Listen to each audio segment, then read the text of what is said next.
What's up, everyone? Welcome to the Kristian Harloff Show. I am John Rocha, sitting in for the great Kristian Harloff, creator of the Schmodown, creator of the Kristian Harloff channel, my friend of 20 plus years, ball busting SOB. But I'm here to sit in solo on the channel this morning to host the show and have a lot of fun discussing a bunch of topics that are swirling around the world of entertainment, including Colin Farrell circling himself the possibility of playing Sergeant Rock for Luca Guadagnino over there at DC Studios. We've got some updates on Jonathan Majors. He did that THR interview. He's been doing a little bit of a press tour for Magazine Dreams and talking about how he's gone through the stuff he's gone through and changed. And then this new audio drop that's pretty chilling. So we'll be talking about that. Darren Aronofsky, possibly for that Cujo remake. What's going on with Saw 11? Couple of trailers, some interviews, and maybe a couple of shots of the Mortal Kombat stuff. We'll see, and anything else that pops up over the next couple of hours, which those of you who are eagle eye readers and listeners of those entertainment websites, please make sure you hit me to what's going on in the chat and let me know if there's news that breaks, and we'll talk about it on the show as it goes along. All right, sit back, relax, let's have some fun. Let's get this going. It's the Kristian Harloff Show. And here we go.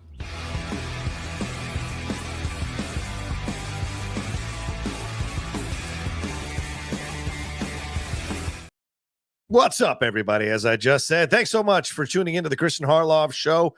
Really appreciate you all hanging out with me solo here on the channel. We're going to have some fun talking about everything going on in the world of entertainment. Let me adjust my camera a little bit. I've had like 6 Jordan almonds this morning, so I've got a little bit of energy rolling through my body. I know that's not the healthiest breakfast for someone to have, but sometimes when you're doing a bunch of things, you got to shove down what you can for a little bit until you get to the real stuff. So that's what I'm operating on today. Hope you all are doing well. Hope you all woke up on this Tuesday and you've got some pep in your step and you're ready to take on the day, and you're hanging out with me to bring you a little bit of entertainment, a little bit of joy, a little bit of smiles before you get into what's going on in your world today. And look, I know it's crazy out there.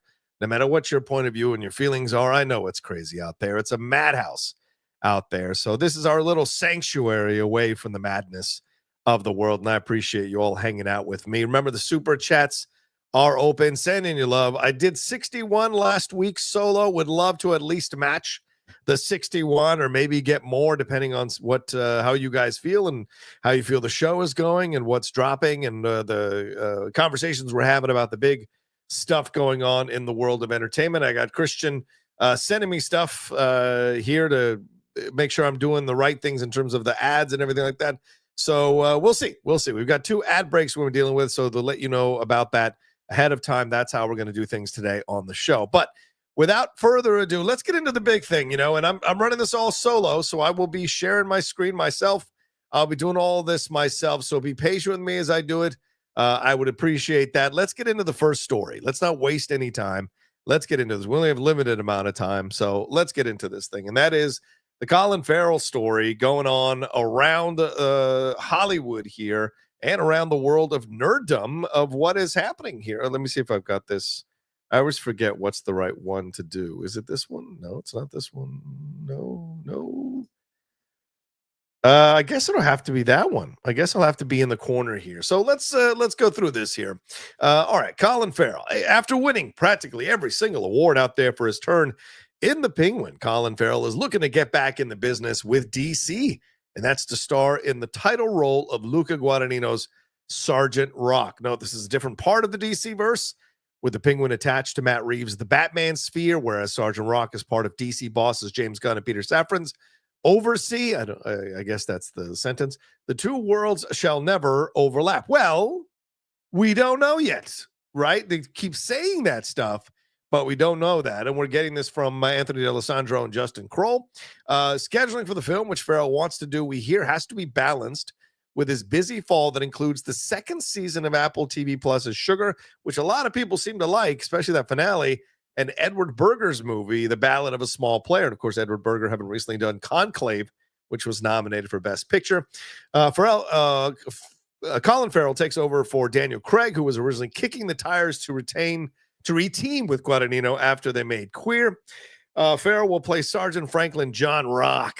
I guess that's my name in English. In the World War II set movie created by Robert Kanigher and Joe Kubert. The character first debuted in the 1959 DC issue Our Army at War as a World War II soldier who served in the infantry. The character gained steam in 1977 when he received his own comic book series. It ran until July of 1988. That's 11 years. Rock's talent includes shooting down German fighter planes with a single submachine gun and tossing grenades with great accuracy, something I did really well in the Army, tossing grenades. When he's without a gun, he's a great street fighter and can survive gunshots. He's a calm guy with heart, but also has, quote, combat antenna, unquote, able to detect an incoming enemy siege. There was also a toy series in the 1980s for Sergeant Rock. I had those toys around the time G.I. Joe was soaring in comic books and on TV. The project marks a reteaming of Guadagnino with his challengers and queer scribe Justin Kritzkis. It's a damn good writer. Among all the plates that Guadagnino has spinning, Sergeant Rock pretty much has the pole position over Lionsgate's American Psycho. Guadagnino also has Amazon MGM's Studios' Julia Roberts and Andrew Garfield thriller After the Hunt later this year on October 10th. Certainly that's exciting for Kristian Harloff, who loves Julia Roberts. Next up for DC Studios is Gun Superman on July 11th, which is, man, that is what? March, April, May, June, July. We're less than 4 months away from Superman. So, and then, of course, all the representation and all of that kind of stuff. So there is the story. Colin Farrell for Sergeant Rock. I certainly tweeted about it. And I thought to myself, this is an interesting situation because, yes, I know what people are saying. You know, people got really upset about the tweet. Come on, guys. I have a little bit of relaxed reaction to these things that they were like, what? Nobody could tell it was Colin Farrell under the makeup. Totally fair. I understand that. However, everyone knows he played him. Everyone knows he played him. He won multiple awards. This isn't a guy who slid under the radar and you had no idea who was playing the Penguin, some character actor. It was Colin Farrell, who has been growing in status and fame and people's estimation as an actor over the last few years a lot. So, you know, you want to challenge yourself as a performer. You want to challenge yourself as an actor. Lining up with Luca Guadagnino, I think, is a great career choice for Colin Farrell, considering Banshees of Inisherin, the Penguin, all these things he's been doing recently that are really great examples and samples of his talent. So I like the idea in a vacuum. I think this is a great idea. I think this is awesome to see these two teaming up. I think they're going to bring out the best in each other. It's ironic that we can't seem to find an American actor to play Sergeant John Rock, who is an American soldier. But hey, you know, let's see if this is really going to happen. And if it is, I'm looking forward to seeing what they create. That being said, it does give you a little bit of confusion because you've got two universes that are now running concurrently. I could see if Colin Farrell was like a smaller character or the second-hand person or the second in command of something or whatever, but he had a whole series focused on him. He's going to be in the Batman Part 2 if that happens. And you've got him, now you're going to have him be a part of the DC universe over here in canon, connected to the Creature Commandos, which will be connected to the overall DC narrative. Now, I get it, what you guys are saying, like, oh, you know, people didn't know it was him and all that, but they will know Colin Farrell is in both of the DC universes. So this, to me, is an interesting situation when you pull it out. I mean, just throw away all, whether you agree with me or not, throw it all away. It's still interesting to consider why they would do this. There are no other actors who could play Sergeant Rock. You're going to pick from the Matt Reeves universe, and you're going to bring Colin Farrell over into your universe, James Gunn, and give him the role. So to me, this leads to a lot of questions in my head. Does this mean the Penguin season 2 is not going to happen? And, you know, Colin Farrell said after the Penguin season 1 dropped and during the press tours for it, he said, you know, I never want to wear that costume again. That's how I felt after I was done shooting it. It really messed with me emotionally. It messed with my mental health to embody that character. And certainly you can understand great actors certainly give a lot of themselves to a role. And so he said he didn't want to put it on. But then he also mentioned that Lauren LaFranc said to him, well, give it a year. And then would you be open to talking about playing him again in a season 2? And he said, I probably would listen. So it's not a hard no. It's a no for right now. And just give me some time to detox from the experience. And then maybe I'll swing around and be excited to play it again. And I understand that, right? So, but he is, if the Batman Part 2 is supposed to happen, he is part of it. But listen, you look at this, you read the tea leaves a little bit.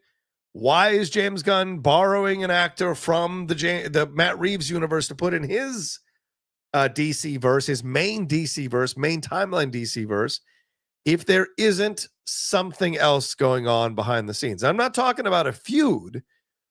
I'm just wondering, because there's been a lot of noise, a lot of conversation around what's going on behind the scenes here with Matt Reeves and James Gunn, David Zaslav, Warner Brothers. Is this, in a way, Gunn saying to Colin, listen, we're going to shut down the Reeves verse, but we love you as an actor. Thank you for doing the Penguin. What do you think about this? Would you be interested in this? We want to keep you in the DC family. We like you. Here is a role where you are the lead of an iconic American hero in Sergeant Rock. We have plans for Sergeant Rock. It's probably not going to be a one-off. It's an interesting character. And we think this character can appeal to both red state and blue state people and purple state people, and kind of find that middle ground so that people enjoy him. So it's interesting. Now, I'm not saying that happened, but I don't think you can rule that out. And I don't think it's irresponsible to look at it from all the angles. Yes, of course, it could be very innocent. Look, we know what he can do. We loved him in Penguin. Let's bring him over here, and he can play Sergeant Rock. He can play a tent pole in the ground. This is a guy with a lot of name recognition now. This is a character that maybe doesn't have the name recognition that other DC characters have. Now we do a little bit of the work by casting Colin Farrell, who's younger than Daniel. I think he's younger than Daniel Craig. Is that right? Let me look that up real quick. I don't want to speak out of turn in case these two gentlemen are close in age. Colin is 48. Wow, that's a lot to ask to do a lot of stunts at 48. Daniel Craig is 57. So he is younger by about 9 years, which does have an effect on your body. So this is an interesting situation we find ourselves in. So as I said, it could be very simple down the road. Like, Colin, we loved what he did in Penguin. Hey, do you want to come over and do Sergeant Rock? We don't care how confusing it is for people. We're going to bring you in, right? But to me, this does seem a little weird. Like, would you make Robert Pattinson a character in the James Gunn universe? And you could argue Penguin is just as notable of a character in the Batman Reeves universe right now as Batman is. You know, these are the people you think about when you say the Reeves verse. Immediately it's Pattinson, Colin Farrell, Zoe Kravitz. Those are the three you think about when you think about the Reeves verse. And lesser Andy Serkis, lesser Jeffrey Wright as James Gordon. But you think of those three names because of the Batman, and then because of the Penguin spinning off from the Batman and what he was able to do. And Kristen Milioti, of course, you'll think about her when you think about the Reeves verse. So those are, but if you bring Robert Pattinson in to play a really big character in the DC universe, wouldn't that be confusing when he's already Batman in the Matt Reeves universe? If you brought in Kristen Milioti to play like Zatanna or something, wouldn't that throw you off, considering she's already part of the Reeves verse? Or Zoe Kravitz coming in to play some other character in the DC verse that's a really main. Let's say you bring her in to do Black Canary. Let's say you race a swapper and bring her in to play Black Canary. Doesn't that throw you off a little bit? So these are the things that I look at with Colin Farrell in the situation. And I know some of you may not agree. I totally respect that. You don't have to agree with me. It's just the way I look at it. And I wonder why this is happening this way, what this means. Why is Colin Farrell even considering it if he has a bit of loyalty to Matt Reeves and what they've created there? And is this an indication that this Matt Reeves verse might be moving towards being shut down? And let's pull the perspective out even farther, right? Let's pull it out even farther. What did we hear about recently in this report from Puck News and from Kim Masters, who wrote this extensive article? And by the way, if you don't subscribe to Puck News, if you got $150 to spare for an annual subscription, I highly recommend you do that, because they do some great reporting, not just on entertainment, but other stuff as well. It's well worth it with some phenomenal journalists that are part of it. But if you pull it out even further, Kim Masters was saying that Abdi and DeLuca were in trouble, and that there's rumors that Peter Safran may be elevated out of the situation he's in with James Gunn co-running DC and may take the Abdi and DeLuca position by himself, overseeing all of Warner Brothers, right? We won't have time to spend with just DC. Specifically, James Gunn would be then in charge of the entire DC universe. And James Gunn, I imagine, would want to have everything streamlined, canon, and all connected. So these are some interesting moves that we see going on behind the scenes at DC and WB. It's nothing's in a vacuum, guys. Please don't think everything is in a vacuum. It isn't. Everything is connected. Everything has moving pieces to it because everything affects everything. Colin Farrell is not going to play. To me, and I saw people go, well, we're not going to see the Penguin until 2028. It's irrelevant. If Sergeant Rock comes out, it's a huge hit. He is now connected to Sergeant Rock. And then you're going to have him play Penguin. It just messes with people's minds. And I just don't think it's the smartest way to go. Or if they are going this direction, it feels like to me this is them walking away from the Matt Reeves verse eventually. So will we see again this Batman Part 2? I know everyone has said we're shooting it. Everyone has said, like Jeff said on the hot mic last week, that Matt Reeves has most likely submitted a script to Abdi and DeLuca. So they have the full script, Abdi and DeLuca. Maybe James Gunn doesn't. Is this a power play? Is this a power move? Is James, and just to be cynical, is James Gunn grabbing Colin Farrell out of the Matt Reeves verse to put him in here to mess with Matt? I don't know. I'm not saying there's a feud. I don't know. I have no information that there's a feud. I'm just saying you have to look at this from all the different angles and see how this shakes out as the weeks and months go along. Because we're waiting on Superman July 11th. There's a lot of rumors behind the scenes that both Zaslav and Matt Reeves are waiting until Superman comes out to see what the next move is here and where they want to go with it. It could be very possible that Matt Reeves gets moved into a position if Peter Safran gets elevated where it's Matt Reeves and James Gunn running the DC universe, which I think is kind of dangerous because they both have completely different sensibilities on what they want to do. But it could work if they could find a middle ground to agree on with the approach, with James's more comedic approach, still with stakes. I'm not trying to discount that there aren't stakes. And that Matt Reeves's approach, which is much more serious with occasional bouts of humor, rather, as we saw in that scene in the Batman when they're doing the interrogation of the Penguin and the Rada-Lada, that stuff. So there can be humor in the Matt Reeves universe, and there can be serious stakes in the James Gunn universe. So can they find a way to cope? So there's all these things that go through my mind because I just look at all of this, and I know human beings, for better or worse, I know human beings and can predict their behaviors. And I look at all of this, and there's smoke here, and I feel like there's fire coming, but I can smell the smoke. And so that's the way I look at all of this stuff. So we'll see. We'll see how this all goes out. Yes. Yes. And guess what? We live in a conspiracy points of view society, and conspiracies sometimes are correct and sometimes they aren't. You just never know, right? The Kathleen Kennedy stuff, we just saw it recently. She tried to retake control of the narrative, but the story got out there through Puck News about what's going on.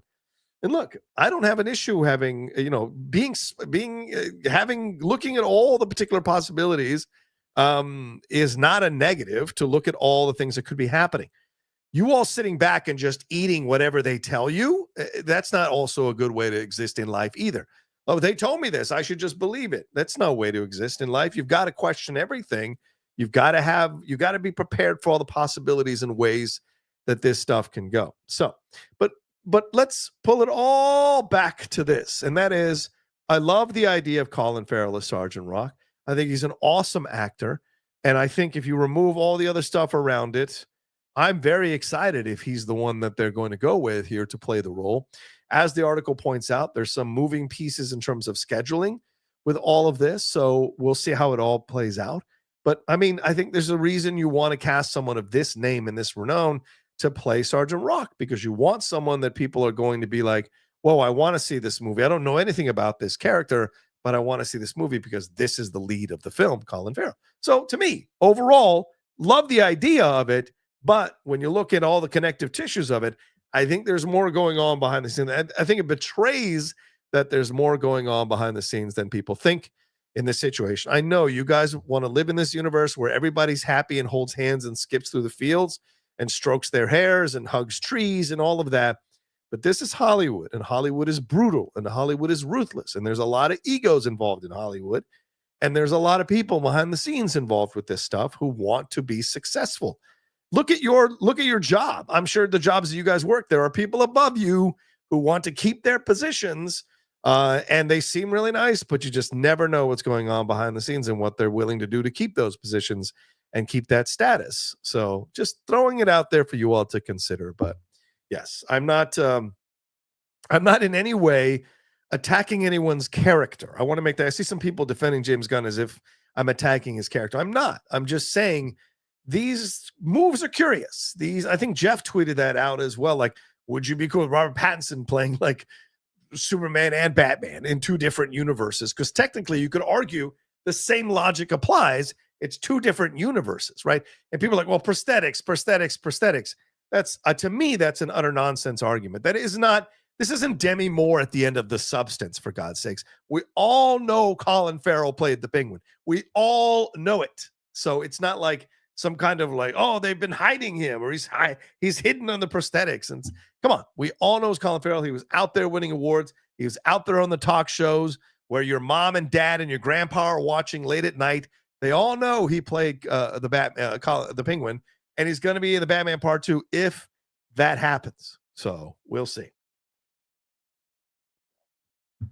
Anyway, all right. So there we go. Let's that's that story. We've gone on about it for over 20 minutes now, or a little bit under 20 minutes now. So but let's get into this situation here. I got to get some ads done first. Once I hit these ads, we'll go more into some of the other stories here. Let's see. There are 2 in each block. Turtle Beach. Okay. So let's hit these 2 ads, and on the other side, we'll get into some more stuff going on in the world of entertainment. And Kristian Harloff is going to take us into this. And in the meantime, send in your super chat, send in your love here, and I'll answer all your questions, thoughts, and comments on the tail end of the show. Thanks again for joining me here in the first 20 minutes. We'll be jumping into some Aronofsky news, Jonathan Majors news, trailer news, and some other stuff going on here as well. So stay tuned. We'll be right back right after this. I've had BS headphones for when I was playing games on my Xbox forever. And I said, I have to get something great. Well, guess what? You know that feeling that you get when you're booting up your favorite game for the first time? You're turning it on. You're like, ooh, here we go.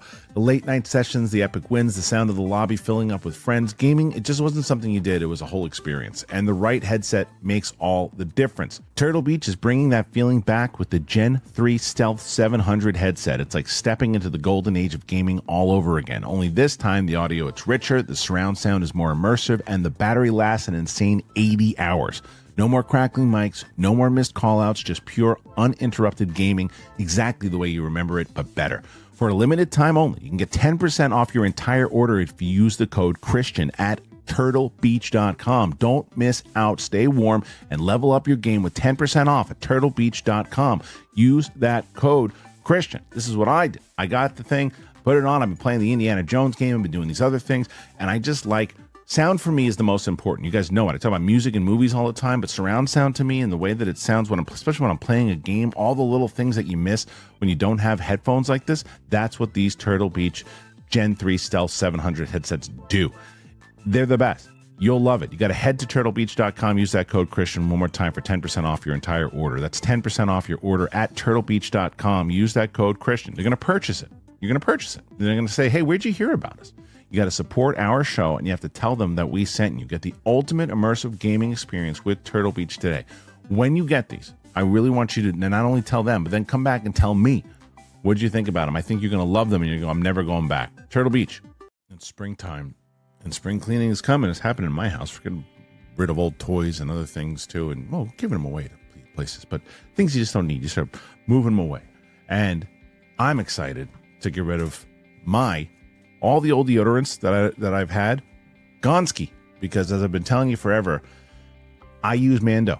I love Mando. I've been using Mando whole body deodorant, and it's just a game changer. They are the founders of Lumi. Mando whole body deodorant is helping men conquer their odor in a new way. I like it because it's natural, makes me feel good. It's noticeable that it's working, and That is exactly why I love them. You can use them on anything. It doesn't matter where you pitch, your arms, your legs, your nuts, everything. It's the best. Hey, get stinky nuts? Not anymore? Use Mando. It'll help. There's a special offer. New customers get $5 off a starter pack with our exclusive code and link. You got to use that code Kristian at shopmando.com. That is SHOP Mando.com. Love Mando. Really love Mando. Love using them. I would suggest using the bourbon one. There's so many different ones that work, so many different scents. So check them out. Browse on the site. Use that code. Mando. Hey, Mando.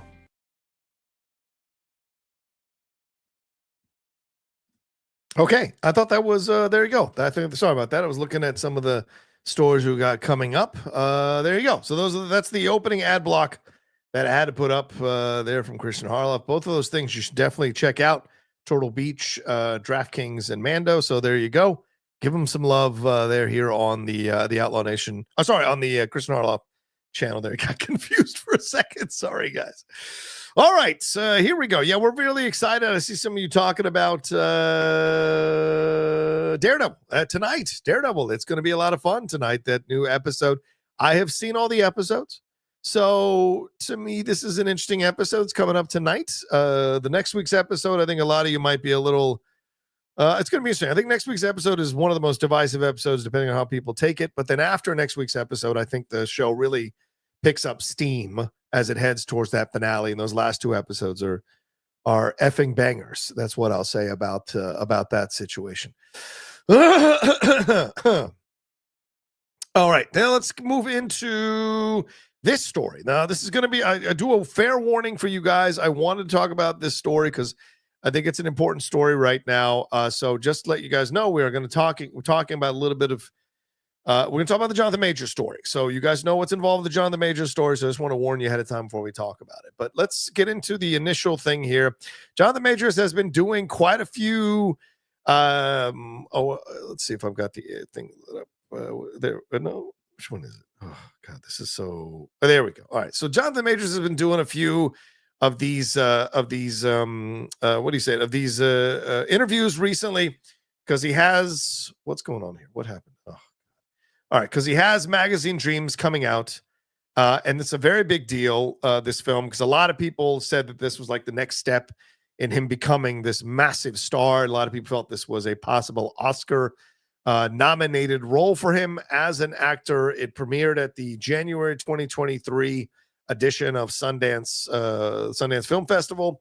And so he's been all in the news recently doing all this press tour for Magazine Dreams. And of course, they're bringing up when he was arrested in March of 2023 after an alleged domestic violence altercation with then girlfriend Grace Jabari. 9 months later, a Manhattan jury found Majors guilty of one misdemeanor in April of 2024 and one harassment violation. In April of 2024, he was sentenced to a year-long counseling program, and an order of protection was issued for Jabari. Meanwhile, Magazine Dreams was shelved. He was fired by Marvel. Roles disappeared. He was left in Hollywood limbo. And of course, his agent or his management team walked away from him. But now Magazine Dreams is coming into the theaters, I think, the next couple of weeks. He plays Killian Maddox, a socially awkward amateur bodybuilder whose pursuit to be remembered takes him to a bleak and violent psychological place. I saw the trailer. I don't know if you guys have seen the trailer. It's pretty unsettling stuff that's going on. And so he's been doing these interviews, talking about his life, talking about where he's at. The USA Today one is a much more relaxed interview. The THR one was pretty much curated to focus on the fact that he was sexually abused by men and women growing up in his home, and how he had had to reckon with that, come to terms with that. It led to a lot of anger with him. So basically kind of explaining the stuff away, like explaining possible reasons for why he did what he did, why he's had issues. But within that THR article, there were also a couple of ex-girlfriends that were interviewed.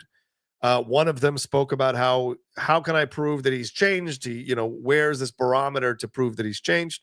And the other one, I think who he was a fiance or they were fiancés, said did not want to comment overall on what was going on with Jonathan Majors. Well, now we have this new report. Oh, God, I swear USA Today. Now we have this new report here from Rolling Stone that explores what happened, what might have some new audio that has popped up here with Jonathan Majors right as he's doing this whole thing too. It's really interesting timing. And he admitted to strangling an ex-girlfriend in a previously unreleased audio recording obtained by Rolling Stone. The conversation was captured in the aftermath of a days-long fight between Majors and his then-girlfriend, professional dancer Grace Jabari, in September of 2022. So this predates the 2023 situation that we saw on video. The Marvel actor had been living with Jabari in London as he filmed the second season of the Disney Plus series Loki, when he allegedly became angry at Jabari. According to a sin-settled civil lawsuit filed by Jabari last April, she alleged Majors slammed her into a car, dragged her back inside their home, and strangled her. That is massive. Okay, that's part of the civil lawsuit. The unearthed audio tape captures Jabari confronting Majors about the alleged attack in the following days. I'm ashamed I've ever, Majors begins before cutting himself off. I've never been aggressive with a woman before. I've never aggressed a woman. I aggressed you. It's such an interesting way to present it. And from some other ex-girlfriends who've come out in these comments, the fact that he thinks he's never aggressed a woman before could be called into question because of some of the description these women talk about when they were dating him years ago, that he was controlling. He determined who they could speak to, who could be their friends. One of these women talked about how she felt like he was in control of everything of her life. And so you see that. So just because you haven't put your hands on someone doesn't mean you haven't aggressed someone in a certain way, to use his terms. She said, "You strangled me and pushed me against the car." Majors then admits it, says, yes, all those things are under aggressed. Yeah, he's almost kind of like using the term to blanket cover everything he did. That's never happened to me. And she said, because I said something sarcastically in your eyes. And he said, well, clearly it's more than that. She says, something inside of you. He says, yeah, towards you. And that's what made, and he agrees to it before the recording ends. Both an attorney and agent for Majors did not immediately respond to requests for comment. Now, that may have changed since this article came out, but I haven't seen anything to that effect. An attorney for Jabari declined to comment. Some details of the dispute previously emerged during Majors' criminal trial in late of 2023, where he was found guilty of reckless assault in the third degree and harassment following a different fight that took place in New York. He was arrested in March of 2023 for allegedly attacking Jabari, who sustained a fractured finger and a cut to the back of her ear. Throughout the trial, Majors claimed that Jabari was the aggressor in that incident. He was acquitted of the two more serious charges, intentional assault and aggravated harassment. But because a judge barred any previous instances of alleged physical abuse from the trial, only the aftermath of the September 2022 fight, Majors pleading with Jabari to not go to the hospital and threatening to kill himself, were mentioned in court. Claims by two of Majors' ex-girlfriends who alleged he emotionally and or physically abused them during their relationship with him were similarly blocked from being shared at trial. One of the ex-girlfriends, actress Emma Duncan, claimed Majors once choked her and in another argument threatened to strangle and kill her. Majors' attorney claimed he never choked or threatened Duncan. When Jabari sued Majors last March for defamation, assault, and battery, and malicious prosecution, the complaint gave her full account of this alleged September 2022 attack. Their case was settled last November. The prolonged fight allegedly began when Majors became upset with Jabari for going to a pub with a friend and having the friend back over to their house. According to evidence presented at trial in Jabari's civil complaint, the fighting continued over the next few days, with Majors admitting in a separate audio recording played at trial that he had a temper and that he expected Jabari to hold herself to the standards of Coretta Scott King and Michelle Obama in order to support him. We heard that tape. On September 20th of 2022, the situation escalated according to the lawsuit when Majors became physically aggressive and pushed Jabari so hard that it bruised her backside. She attempted to leave the house, but Majors allegedly picked Grace up in the air and threw her against the hood of her car. Now, we've seen him pick her up if you watch that video. Grace began shouting for help. Majors then forcefully grabbed Grace, placing her in a headlock and putting his hand over her mouth to prevent someone from hearing her cries for help. He brought Grace back into their house and held his hands around her neck, stating that he wanted to kill her and that he was going to kill her. Majors then started hitting Grace's head against the marble floor while strangling her until she felt she could no longer breathe. Majors later texted Jabari and pleaded with her not to go to the hospital, according to the suit and evidence shown at trial, saying, I fear you have no perspective of what could happen if you go to the hospital. They will ask you questions, and as I don't think you can actually protect us, it could lead to an investigation even if you do lie and they suspect something. So clearly protecting himself, not only as a man not wanting to get in trouble, but also his career, asking her to do this kind of stuff, which is really abhorrent.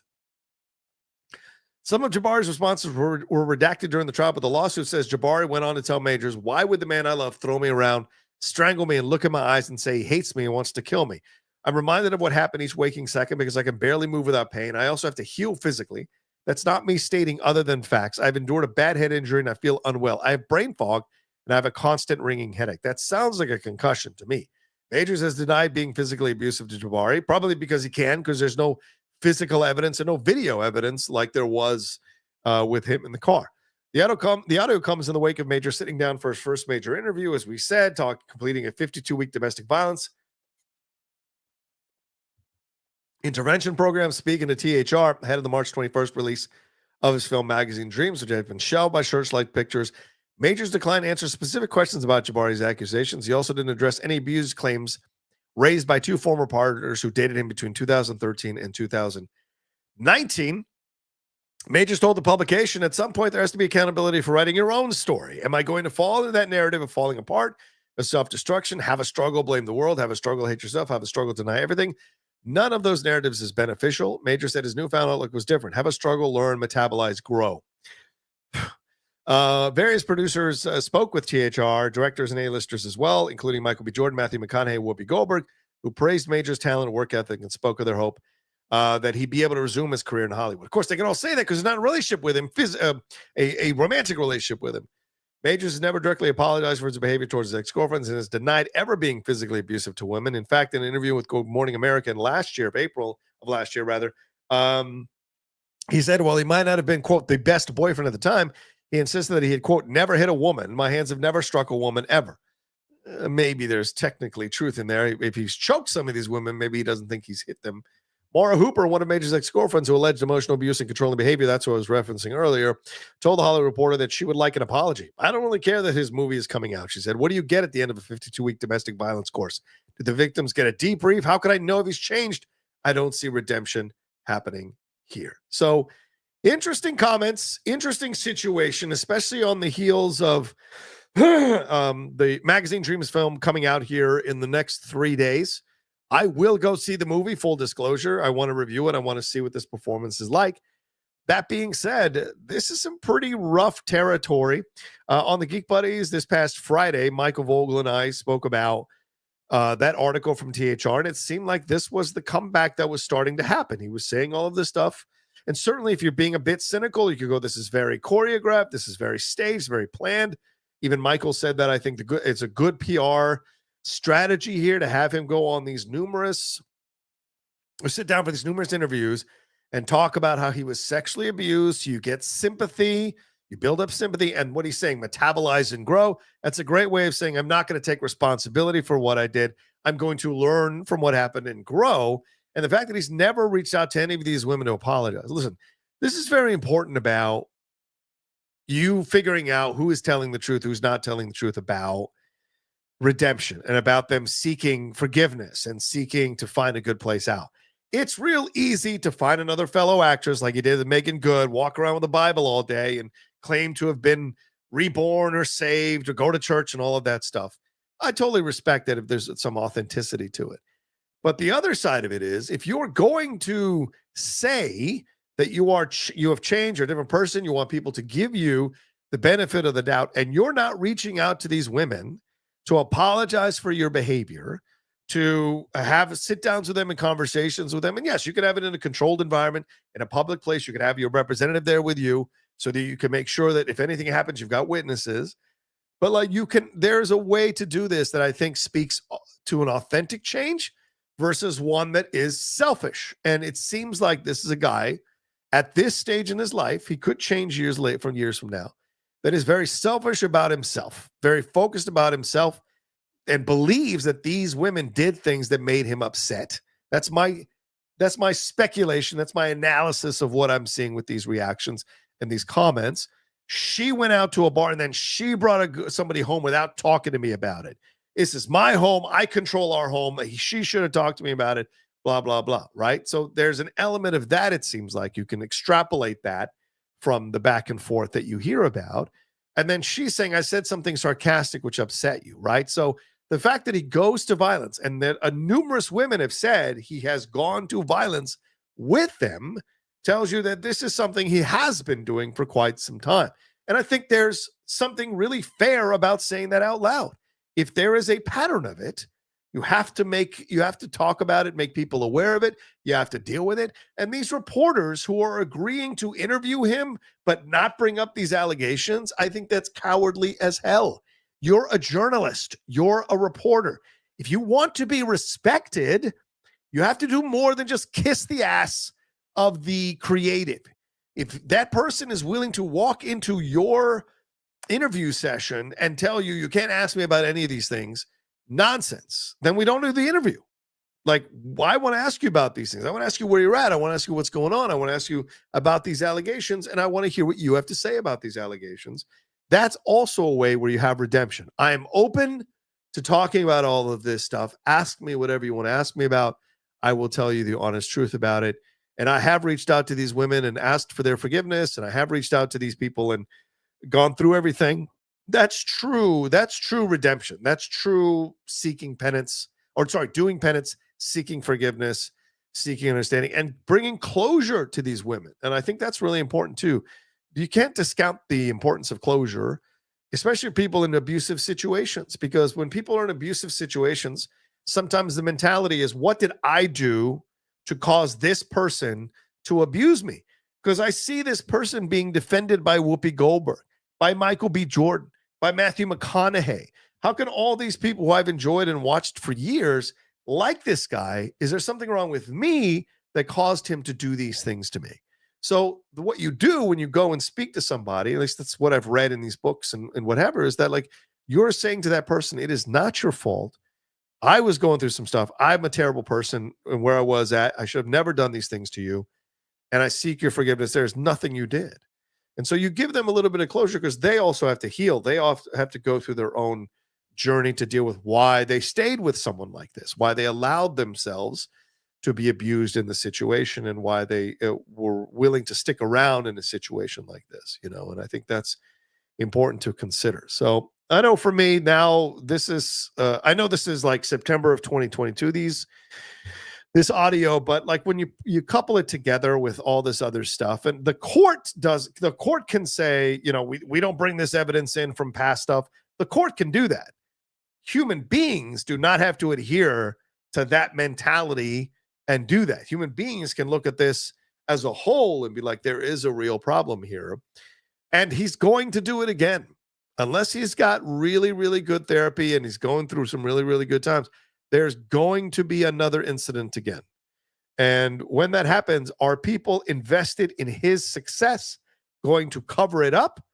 Or are people who legitimately care about him going to stop him and get him to seek help for this anger? Because clearly it seems like there's a lot of anger in here, and that has to be addressed. And look, I'm a guy who had a lot of anger growing up in my 20s and 30s and 40s, and I had to go to therapy to come to terms with a lot of the anger, go and come to terms with a lot of the moments. I still, occasionally lash out on social media or go toe to toe with people on social media, but like, please, it's nothing like I was back then, because back then I was military. There's a lot of anger. There's like a internal civil war going on with me. So I was a much more, I was a good guy, but at times I could get really angry about situations and storm off or whatever. And that's how it goes. I didn't put my hands on anybody, but certainly I would get upset and things and yell and things of that nature. So, but those are things when you're young, you're like, you have to come to terms with what's going on. And there's a lot of self-hatred. A lot of anger is born from self-hatred. And that is, once you understand that, once you realize that, you got to confront that self-hatred, come to terms with that self-hatred, and come out the other side with a little more appreciation and love for who you are as a person. It's not easy to do. It takes a lot of effort. And I'm still working on it, even though I've had years of therapy that have really changed me as a human being, changed me as a person. There are still times when the old feelings come back, certain thought patterns come back, and you've got to deconstruct them, and you've got to remove their power and change the synapses that are connecting to lead you to that overall thought. It's really important for those of you who haven't done therapy. If you're dealing with anger, if you're dealing with a lot of self-hatred, dealing with a lot of self-worth issues, self-esteem issues, man, I cannot advocate for therapy enough. It is so important. And it's okay to go. It's okay to confront this stuff, and you can climb out of it. And some of you may be feeling, who are watching right now or listening right now, like you're not sure if you can climb all the way out. It's so important to try. It really is. And so, as much as I may be judging Jonathan Majors in this moment and looking all this and as a a cumulative judgment of this man, it doesn't mean that he can't still down the road go through the process and go through the therapy and change and actually go and give these women closure and go and ask for forgiveness and accept what he did and be honest with himself about what he did and own up to it, which is really the mark of manhood. That's the real mark of maturity, regardless of gender, is owning up to your actions. It's super important, so we'll see what happens. I think this is going to be a situation here that we'll see down the road. I mean, I wish him I hope he recovers. I hope his victims get the closure they need. And then maybe down the road, there's a possibility. I thought that the Kang thing was opening up again, but this kind of stuff, if it catches fire, it could be could push it all back here in the Marvel universe. But we'll see. Not that that's the most important thing. It's more a matter of like, well, this is where he's at career-wise, so I'm looking at it all overall. All right, let's move on to something a little more funnier. Let's talk about this situation a little more lighthearted, shall we say. Not funnier, but lighthearted. Let's talk about what has been going on here today. There was a second teaser trailer of Happy Gilmore that dropped today. I don't know if you guys got a chance to see this thing, but I saw it this morning. I did a reaction to it. It is up on my channel, and I loved it. I thought it was really sweet. We had a special look teaser trailer back in December. Well, they premiered, but Netflix has premiered today a nearly 2-minute official teaser trailer for its sequel to 1995's Happy Gilmore. The original film saw Sandler playing a failed hockey player with anger management issues who finds unexpected success on the pro golf tour. The title became a massive home video hit and remains one of Sandler's signature roles. Yeah, it's one of my favorite early Sandler films. I'm not a Billy Madison person, but I love Happy Gilmore. And then, of course, Big Daddy after that. And then we got into some real fun stuff with Wedding Singer and other films as well. But he returns alongside Julie Bowen, who plays, it looks like his wife from the trailer, Virginia Bennett. Ben Stiller is back, who was, of course, playing that ruthless attendant to the elderly there. Alan Covert as Otto, Dennis Dugan as Doug Thompson, and Christopher McDonald as Shooter McGavin. But also Nick Swartzen is in this, of course. Benny Safdie, Bad Bunny, who's all over the trailer.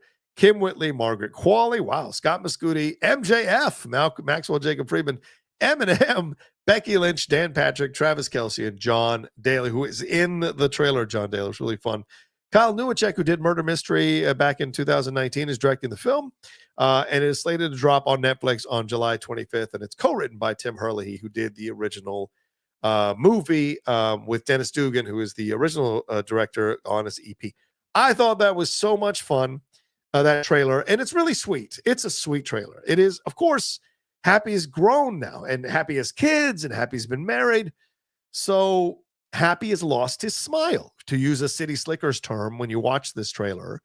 And I thought the trailer was so good and funny and sweet and touching, and it's a teaser. So you only get like a couple of shots of Shooter.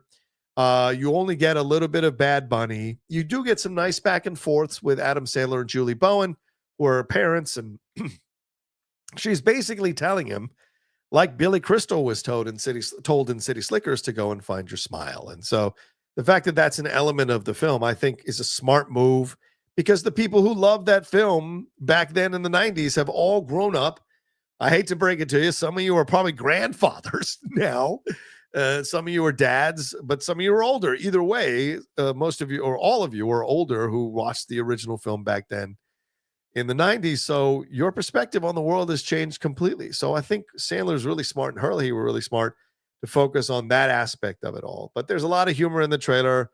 There's a lot of funny moments in the trailer. There's a lot of touching moments in the trailer. And I think this is hopefully a good film from him coming back to the well of Happy Gilmore. And maybe there's more to come. Maybe there's a Billy Madison 2. Maybe there's a Wedding Singer 2 with him and Drew Barrymore. I mean, Drew hosts that show. She is still very much in the pop culture zeitgeist. So Drew and Adam coming back for a Wedding Singer sequel, I think could be really interesting and fun. So who knows? Maybe this is opening the door to some of this. Because I'd rather see sequels from his good films than sequels to his shit films. Like Grown Ups 2, that's a horrific sequel, and so I want to. And I thought Murder Mystery 2 wasn't bad. I thought that was okay as well. So we'll see. We'll see. Oh, all right. There we go. Let's move on to some other Punch Drunk Love 2. I don't think that's happening. So we will see. All right, let's see what else we've got going on here. I want to make sure we got all these stories through before we have to hit the questions here. And by the way, only 8 questions. Come on, guys. Send in your super chat. Send in your love here. I am hosting the show. There's over 330 of you watching me right now. Almost 350 of you watching right now. Please make sure you subscribe to the channel down below there for Kristian Harloff's channel, but also send in your super chats. As I said, I want to get to 61 at least hosting the show solo. So that, we can show Kristian we did a good job here today. So send in your love here for me. I don't want to come to your house and, the old days of things I used to do to get you guys to send in your stuff. Don't make me do it. I don't want to do it, for God's sakes. All right, let's move on to this Aronofsky story from my brother Jeff Snyder on the hot mic. A new report at theinsider.com is claiming that famed Black Swan and The Whale director Darren Aronofsky is in negotiations to direct the new film adaptation of Stephen King's Cujo at Netflix. If it happens, it will mark Aronofsky's first scripted feature for a streaming service and one of the latest high-profile filmmakers to have tackled a Stephen King adaptation in recent years. The project was announced just the other week. Cujo is one of King's most well-known novels. The 1981 work deals with a once friendly St. Bernard dog who turns into a killer after being bitten by a rabid bat. Soon a mother and son become trapped in a sweltering car by the monstrous duo. The property was previously adapted into a film in 1983 with Dee Wallace, who, by the way, her daughter is on TikTok and did a fun video where they've been doing this stuff on TikTok where daughters of famous people who were actors back in the day talk about how when my mom or my dad was young, they broke a lot of hearts.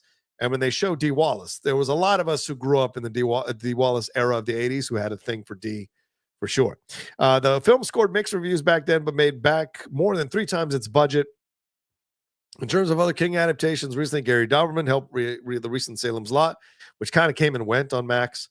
However, the rest have gone or are going theatrical, including Osgood Perkins' recent The Monkey, Mike Flanagan's Life of Chuck, Francis Lawrence's already shot The Long Walk, and Edgar Wright's currently in production The Running Man with Glenn Powell. So, what do you guys think? Darren Aronofsky taking on Cujo. Aronofsky is an auteur. He's an avant-garde filmmaker, and so he brings a lot of serious artistry to his work. So, can he do a straight-up Cujo adaptation? Will it work? Will it be interesting? Will it be fun in terms of capturing the horror, but also the madness that makes us uncomfortably laugh when horror is done really well? And I remember this one. Louis Teague directed this one. Yeah, Danny Pintaro, Daniel Hugh Kelly. Ed Lauder was in this one, in the original one. So a lot of these 80s actors. But I mean, look at Darren Aronofsky's resume. I mean, Pi is the thing that he first pops up with as a director here, and then you get the wrestler, you get the fighter. I guess the fighter, to a degree, is much more of a mainstream. Well, no, actually, he produced it. He didn't direct it. Okay, sorry. So let's look at this. Pi, Requiem for a Dream. Oh my God. The Fountain, which is an interesting. I like The Fountain, but I know it's a very divisive film. The Wrestler, which was amazing. Black Swan, which was incredible. I liked Noah. I know a lot of people don't like Noah. Oh, I hated Mother. The Whale was damn good, and I did not see Postcard from Earth, but is that a documentary? No, I don't know. Is that a documentary or not? I don't know what film that. Oh, it's a documentary. Okay, so so to me, he's a damn good film director, but a horror film in his hands is really interesting because nothing in his resume has horror film on it.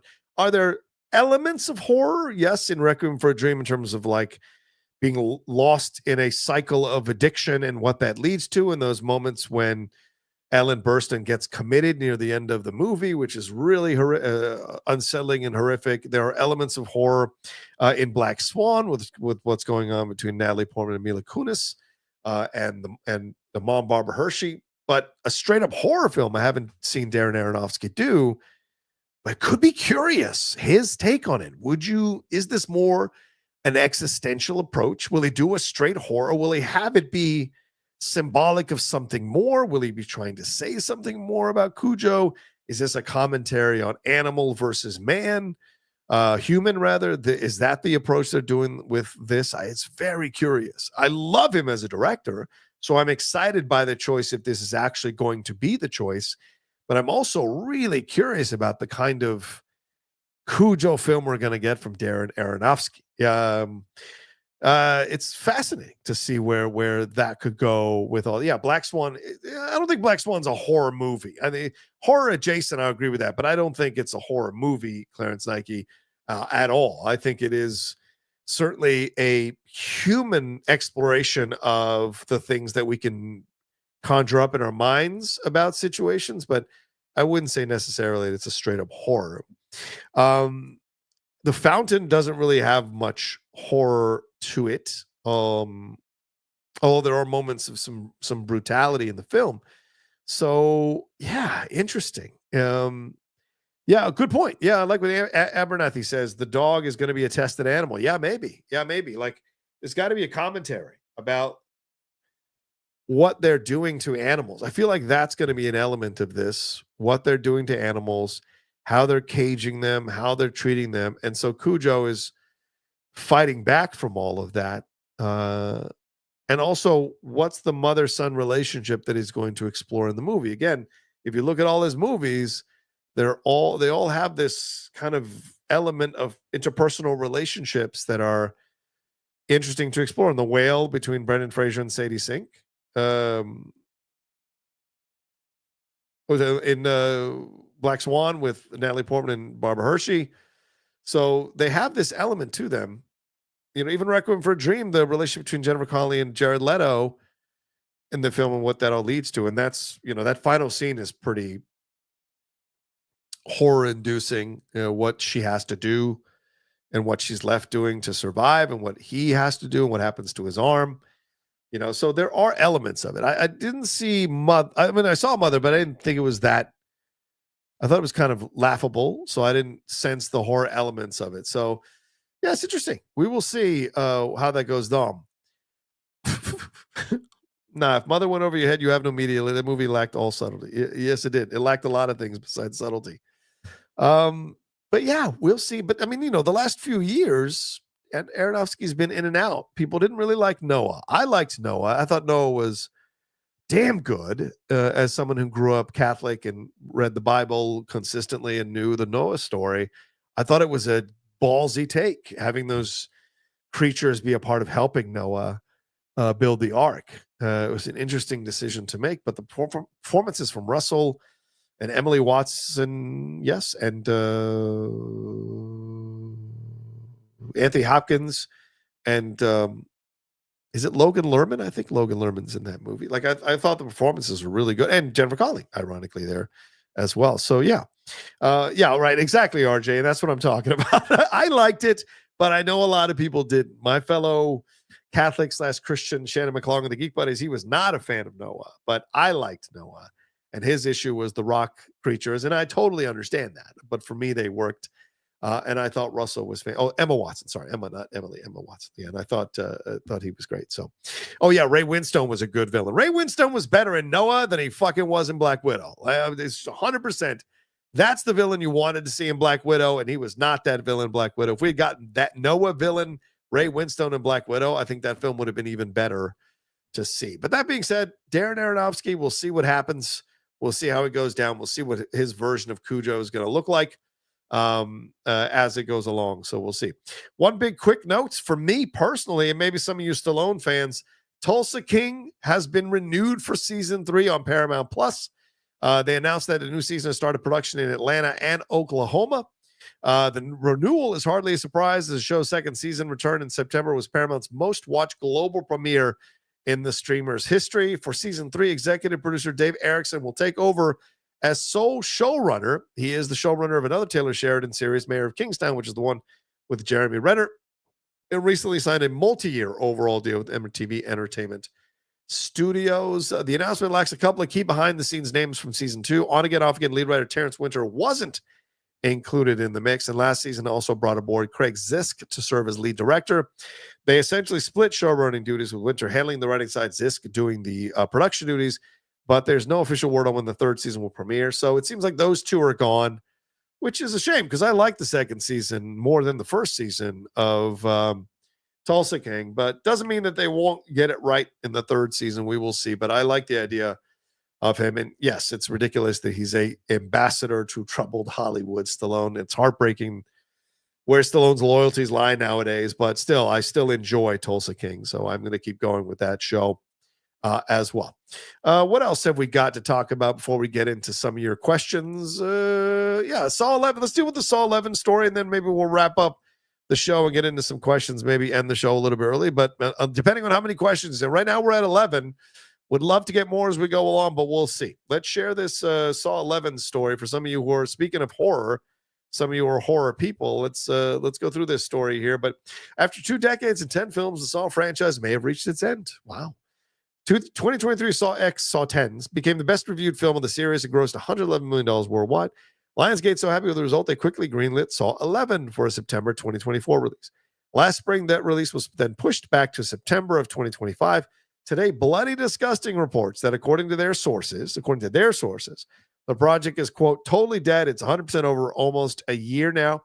Their source says everything fell apart back in January last year when the producers started fighting. One tried to plow forward as the other put up roadblocks. Meanwhile, Studio Lionsgate didn't have anyone to smooth over the disagreement. With the film effectively canceled, the franchise is effectively dead, and an insider says the franchise will likely either be sold on or will be rebooted and start over. They added that, quote, greed and ego won at the end of the day. So that's a shame. They don't specify which of the producers was fighting with who. They don't say who was going at each other's throats, and they don't say where Lionsgate lied on all this. But it's odd that a studio doesn't come in to smooth things over when this is one of their biggest properties and their biggest franchises. So I'm really surprised that did not lead to anything, calming things down with Saw 11 and putting it all back on track, because the last film, as they said, made $111 million, was really well received. Why go off the tracks now when that film did so well? But as I said earlier, egos in Hollywood, ladies and gentlemen, that's a massive thing. I know you want to love everybody, and I know you want to think the best of all of these creatives, but when it comes to in front of the camera, when it comes to film and TV, there's a lot of egos. There's a lot less in the voiceover industry. I have found those are some of the most amazing people in the entertainment business are voiceover people. They care about each other. They take care of each other. They give each other roles. Like, I'm not right for this. You should get this person. I've never seen it in any other area of the entertainment industry. In all the other areas, it's ego. As we see with these producers, it's battling for control. You know, my voice needs to be the voice here. You're undercutting me, or why are you sabotaging the situation because you want to have your voice heard? So there's all of that goes on with Hollywood. I hope I'm not telling you anything new, that egos are a massive part of Hollywood, unfortunately, and that's what leads to problems. And even with big franchises like this that are on the upswing, even after 10 movies, which is a real rarity when it comes to horror franchises, that it's on the upswing. Sadly, it looks like it might be dead for now, but maybe this all came out in an effort to get people to resolve the issue and get the adults in the room to settle all of this and make it happen. But it's a shame to see that for Saw 11, that it goes out the way it went out. All right. Is there one more thing? One last thing. Let's do one last story and then we'll get to the questions. I see a lot of super chats coming in. Thank you all so much. Can't wait to read them and answer some of these questions. But let's get into this Mortal Kombat story, which dropped right as we were finishing yesterday on the Kristian Harloff show yesterday. Let's take a look at some of these first images. Look, I did not like that first Mortal Kombat movie, and I don't mean the original, which was a fun, cheesy time. I mean the most recent one. Not a big fan of it. I was on a set visit for it. I thought they were going to be great with that movie, and they didn't end up being great. But there is a sequel. Certainly, they made enough to make a sequel. And you've got a great actor in Carl Urban coming in to play Johnny Cage. Carl Urban is one of the greatest what ifs in Hollywood, isn't it? Like, why if no, he's great. He's one of the greatest. Why isn't he in Hollywood? By the that, why isn't he more successful? Why isn't he in a bunch of awesome new franchises? Why isn't he in bigger content than just The Boys? And him coming down to do Mortal Kombat 2 tells me that he doesn't have a lot of options in the main. Why isn't Marvel and DC and Star Wars knocking down the door to get Carl Urban into their movies? Now, Carl is a phenomenal actor, and Dread is one of the best comic book movies of the last 25 years. So it just doesn't make it, which he led. So it just doesn't make any sense why Carl isn't a bigger name, isn't in bigger franchises, that he has to do Johnny Cage in Mortal Kombat 2. But yeah, we got the images. Martin Ford as the menacing Shao Kahn, and Adeline Rudolph as Katana, along with the returning Hiroyuki Sanada as Scorpion. Cage was only teased in the first film at the end, not shown in person, with the Boys actor Urban officially taking on the role for the sequel. Ed Boon, co-creator of the franchise and head of the gaming developer at NetherRealm Studios, tells EW his integration into the Mortal Kombat story and universe is a big part of what this movie explores. He's a washed-up Hollywood guy thrown into this magical, ultra-violent thing. Carl, his depiction of Johnny Cage is different than our games in some ways. He's adding his own flair to it, but I think it'll feel fresh. There's like a novelty factor in there. He also adds that Cage serves as the audience lends into the new story in much the same way Louis Tance Cole did in the first film, and he says some of the biggest laughs from advanced screenings have come from Cage's introduction scene. The first film saw Outworld sorcerer Shang Tsung, played by Chin Han, and his forces attempt to wipe out Earth's champions before the tournament began, which I thought was such a lame decision. With the sequel, the tournament is now underway, and one which will see Shao Kahn invade Earth if they lose. I mean, how the stupidity of not having the tournament in the first movie and having it be about them trying to stop them being at the tournament was so dumb, just so dumb.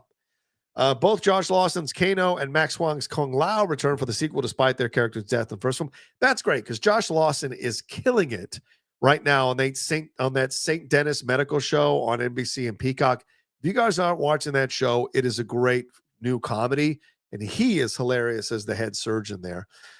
Boone says it's not twins, rather. For the sequel, Boone says it's not twins, rather. We deal with spirits in the nether realm and things like that. There are ways to bring dead characters back. The film goes bigger in scale and will travel to multiple different realms, which allows for a varied visual approach. This is coming out one day after my birthday this year, October 24th, 2025. So here are the pictures, here are the shots.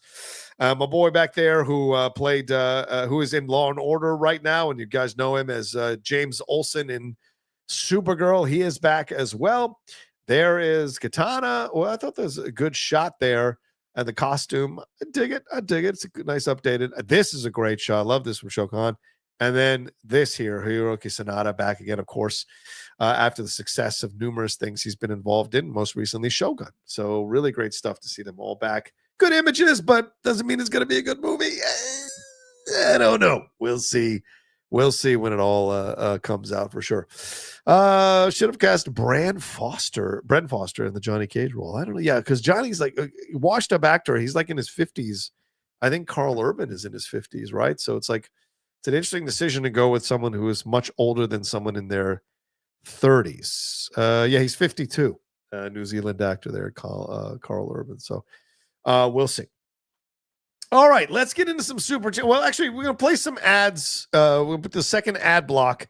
And after this, we'll get into your questions and your super chats. So start sending them in now if you haven't sent them in or you've been waiting to send them in. Send them in now. I'll answer them as we go along here. So we'll be right back right after this on the Kristian Harloff Show. Did you know that Fast Growing Trees is the biggest online nursery in the U.S. with thousands of different plants and over 2 million happy customers? They have all the plants your yard needs, like fruit trees, privacy trees, flowering trees, shrubs, and so much more. Whatever plants you're interested in, Fast Growing Trees has you covered.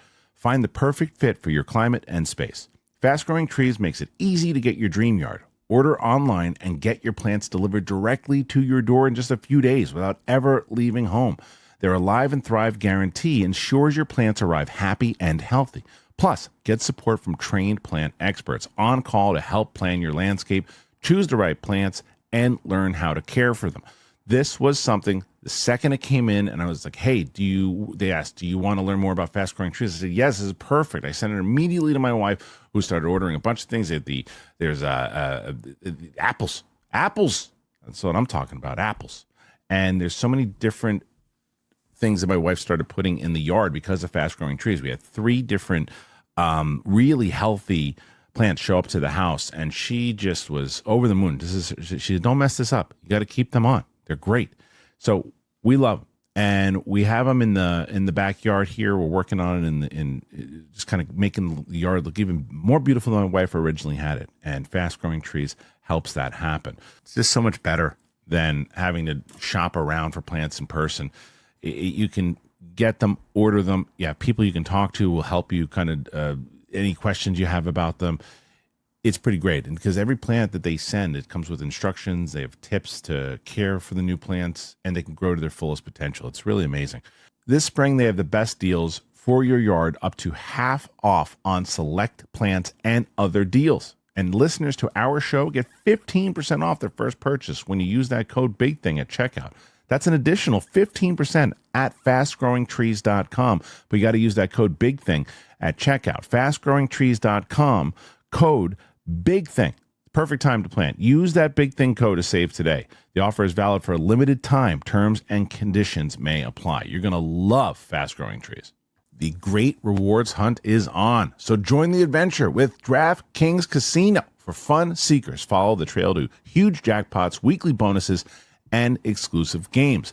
But the excitement is only getting started because new players can get 500 casino spins on a featured game. Just sign up with that code Harloff and wager a minimum of $5 to receive 500 casino spins on a featured game. Only on the most rewarding places to play, DraftKings Casino. The crowd is yours. Gambling problem? Call 1-800-GAMBLER. In Connecticut, help is available for problem gambling. Call 888-789-7777 or visit ccpg.org. Please play responsibly. 21 plus, physically present in Michigan, New Jersey, Pennsylvania, West Virginia only. Void in Connecticut and Ontario. Eligibility restrictions apply. New customers only. Non-withdrawable casino spins valid for featured game only and expire in 168 hours. See terms at casino.draftkings.com/promos. Ends April 27th, 2025 at 11:59 p.m. Eastern Standard Time. There you go. Some great people sponsoring the Kristian Harloff show here on the Kristian Harloff channel. Thanks to them. A lot of stuff. They make the world go around here on the Kristian Harloff channel. Really essential and important. But you know who else is really essential and important? That's you all. And I'm really excited to be getting into your super chats here as we start this section of the show. So let's get into it. Shout out to Aaron James, new member, became a YouTube member. Good job, Aaron. I like that shot. Look at you hanging out with your electric guitar. Respect, man. Respect. Julian Ramos says, thoughts on the Cena promo yesterday? Oh, I'm glad you asked me. I'm so glad you asked me. Let's talk about it. 26 and a half minutes that whole section was. By the way, I've watched it 3 times now. That's right. I've watched almost an hour and a half of just a promo. And I got to tell you, man, I was not a fan of the promo. I was not. This to me was a promo that was 10 years to, I guess I should say this. Let me be a little more fair. This was a damn good promo if it had been delivered 10 years ago. This was a terrible promo being delivered now. Nobody hates John Cena now.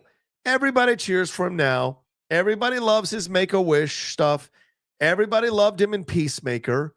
Everybody loves him in all these movies. He's been such a revelation as a comedic actor, and he's getting better and better.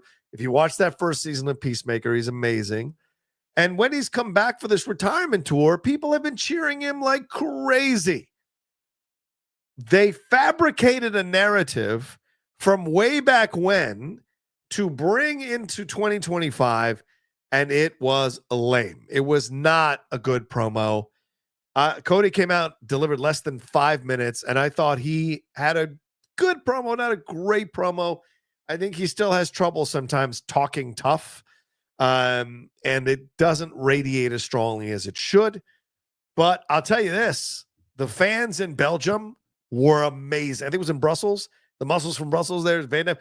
They were amazing. They were on fire from the opening second when you heard the John Cena, saw the John Cena Titantron, because they didn't play any new music, they didn't do any of that stuff.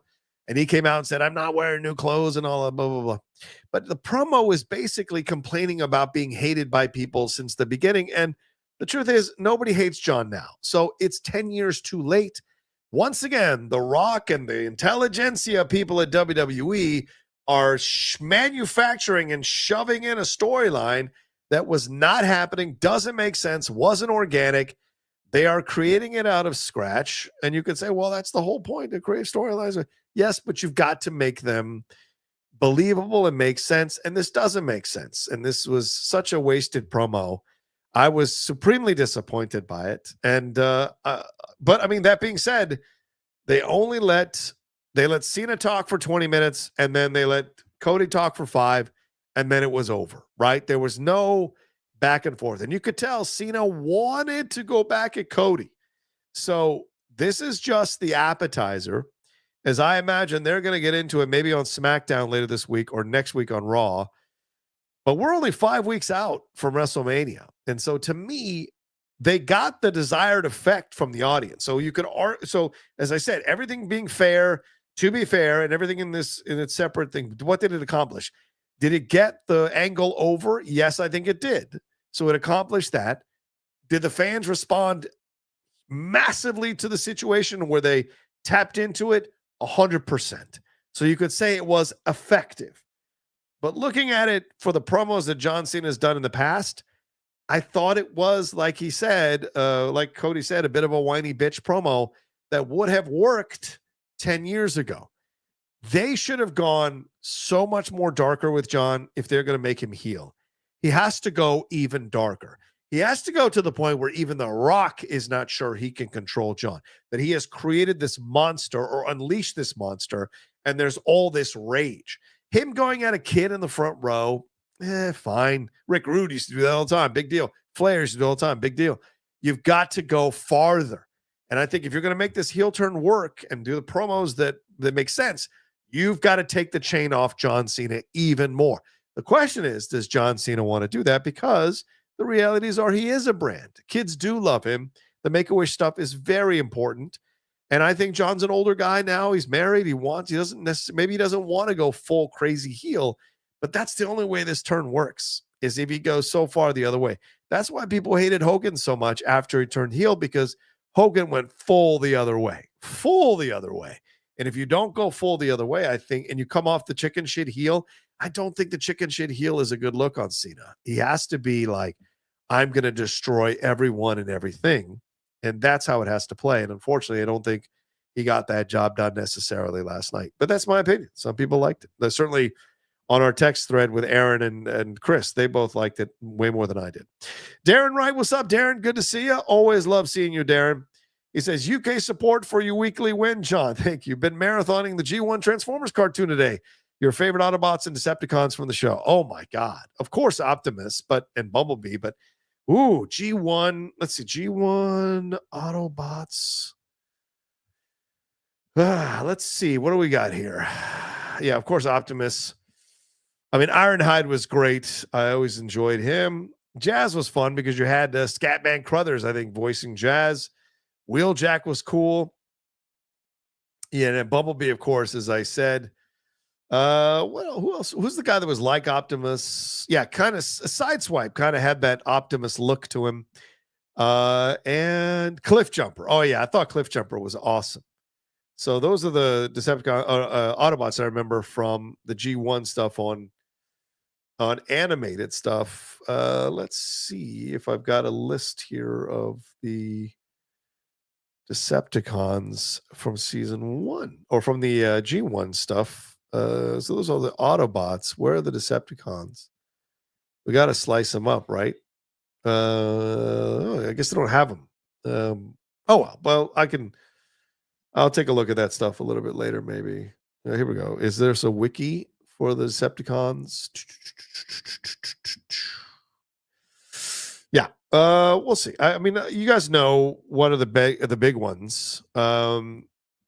But the question is, how many of them are still carry some attention from people and carry the love for people? So yeah, it's an interesting way to go about with this stuff, for sure. So yeah, look at the Great Civil War here. Yeah, Megatron, of course, Galvatron, of course, Shockwave was great. Thundercracker, I thought was Ramjet, definitely Ramjet. Soundwave, yes. Yeah, those are some of the ones there, Darren. Thanks for the question. I love you that you're going through those G1 stuff. You must be having a blast. Grimbar 13 says, thanks for hosting today. Always glad to have you. Thank you, Grim Bear. Doing the best I can here. Sitting in. I know I'm no Kristian Harloff, but I sit in for him and do the best I can. Thank you. Go Pal, what's up? Go Pal says on tape delay because I didn't check the fine print. Yes. Some of you may be catching up here, thinking we went at 11 instead of 10. SWAT with Farrell is underrated. Oh, Colin Farrell, yeah, SWAT. Yeah, a lot of people like SWAT. A lot of people enjoyed that. My brother Andre Gordon has been on a number of my shows. He was an extra on SWAT. Said he had a great time shooting that show, that film. So yeah. Carver Tate, fantastic job covering for Kristian. Thank you, Carver. Doing the best I can. There's a lot to talk about today, but doing the best I can with all this stuff. Hollywood Rules, just supporting my boy the Outlaw. Thank you. You and Kristian are my entertainment go-tos, even though you are wrong. LOL about the Cena heel turn. I still love you, Outlaw. Well, listen, man, after that promo, am I wrong? I mean, that wasn't a strong promo, so that's one more week down.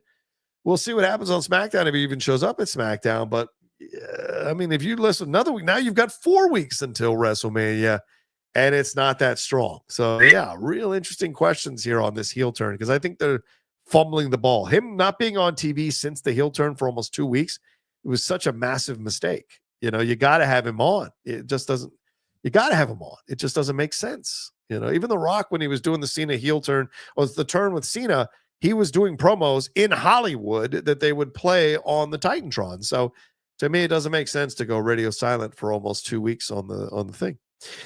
Zeus Fleming says, can't stick around, just want to show some support. Thank you, Zeus. Appreciate it. Good shot there with you. And it looks like William Zabka there from Cobra Kai. Snow Guillemette. How much do you think Snow White will make? Ooh, good question. It's about 50 to 55 right now. I think tonight, because I'm going tonight, a lot of people were seeing it earlier today. I saw Scott Mance tweet about seeing it earlier today in LA. I'm going tonight. I'm hoping to like it. But that being said, if the theater is full of kids and all these people bringing their kids and stuff, I might not stick around and then I'll go see it Thursday when it comes out. But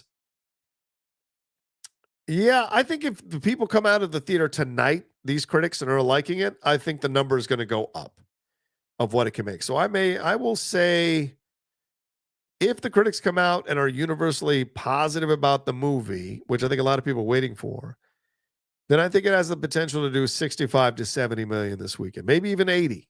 It just all depends because there's not a lot out there. All the other films that have come out are dying. The other films that are coming out are independent films that no one is going to see, like Novocaine and Black Bag.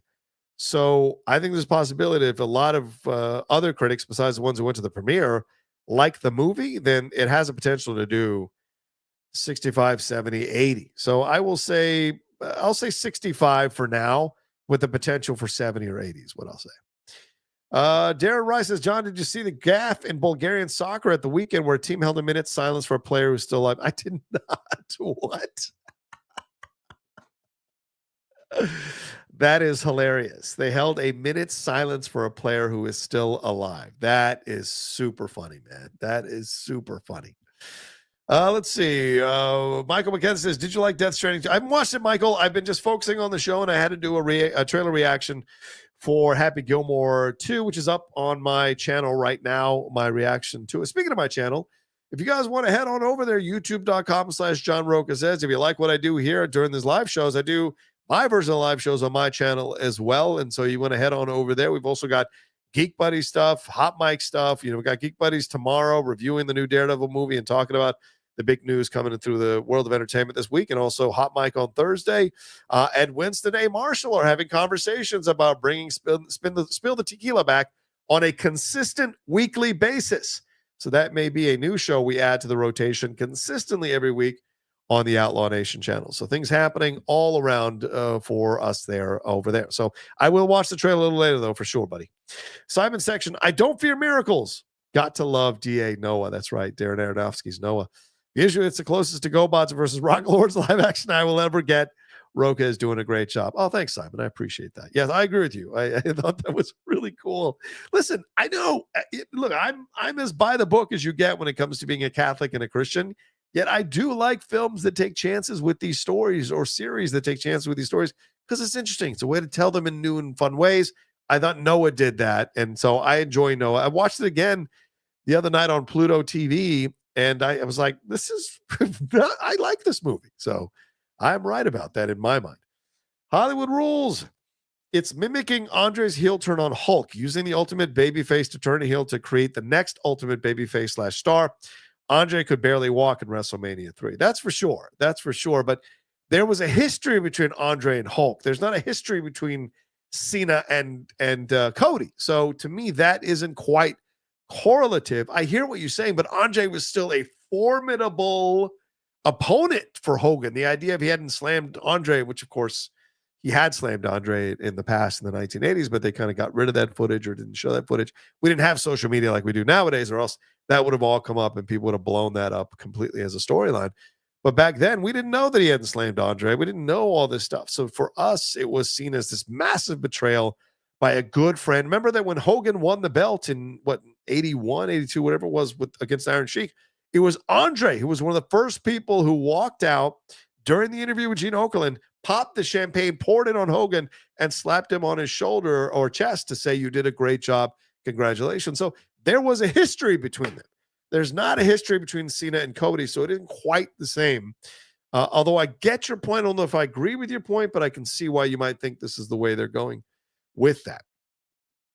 Darren Wright back again says, will you be checking out Odessa with Sadie Sink when it releases tomorrow on Disney? I will be checking out. I still have to watch Electric State.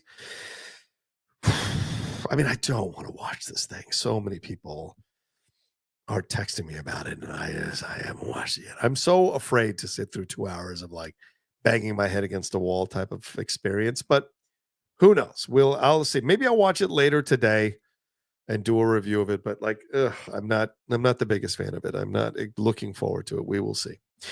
But yes, Odessa, I will check out this weekend, Darren, even though I'm hearing kind of mixed things about it already from people who've seen it. So we'll see. Grimbear 13 says Carlton was Executioner in Thor Ragnarok. He was, yes, I know. And what another waste of his talent to play a smaller character who gets essentially thrust into this situation with Hela because he wants to just save his life, and then in the end turns and helps Thor and what have you. So again, not a strong character. Carl Urban deserves more. He was fantastic in the Star Trek series. He's fantastic in The Boys. I just wish there was something more. Alan Ritchson is getting more pop right now than Carl Urban, then that should not be happening. Seattle Chaos says, what's your opinion on this past NFL free agency and legal tampering period? Sorry, I'm getting a little dry. Are your Commanders still looking like contenders for next season? Man, I'm sorry. I don't know what's going on. My nose is a little stuffed. Very strange. Are your Commanders still looking? I like the NFL free agency. I like the tampering period. I think the Vikings have helped themselves a lot, even though people were not sure about that team. I think you've got yourselves a little bit of interesting. Yes, you've lost DK, you've lost Tyler Lockett, but bringing in Sam Darnold, who if he can repeat what he did last year for the Vikings with maybe a better offensive coordinator, a better situation for him to step into that Seattle team with a slightly better defense and bringing in those receivers there to help him, the Vikings might not be as bad as you think. I kind of love Geno Smith going to the Raiders. He's got that kind of attitude for the Raiders. So him and Pete Carroll, that's going to be interesting. DK over with Pittsburgh, depending on who they go with quarterback-wise. Are they going to bring Russell back, or is Russell going to go to Cleveland? What's going to happen with Aaron Rodgers? Is he going to go to Pittsburgh? Is he going to go to the Giants? What's the conversation there? So a lot of moving pieces, but it was exciting. It was a very exciting free agency, and I liked it the way it went down. And the Bengals, I think, now are set to become this underdog with a chip on its shoulder next season. Everybody better watch out for the Bengals because they were killing it by the end of the last season. Didn't do enough to get in the playoffs, but with Chase and Higgins, with Chase and Yeah, T-back. They're going to be a formidable opponent for anybody. And I think they're not going to start 0-2 this next season. They may go like 14-3 next season. I just have a feeling the Bengals are the team in the AFC to watch. And I got a feeling that the Ravens' time is almost done. No offense to Lamar, but man, if you can't do it with all these receivers and this great running back, I don't know, man. I don't know. Matt said, and my Commanders, I think my Commanders did well. I would like to have seen us get some more receiving help, some more defensive help, but the draft, we'll see what happens. Things shake out. So I've say my overall opinion is wait and see. Wait and see.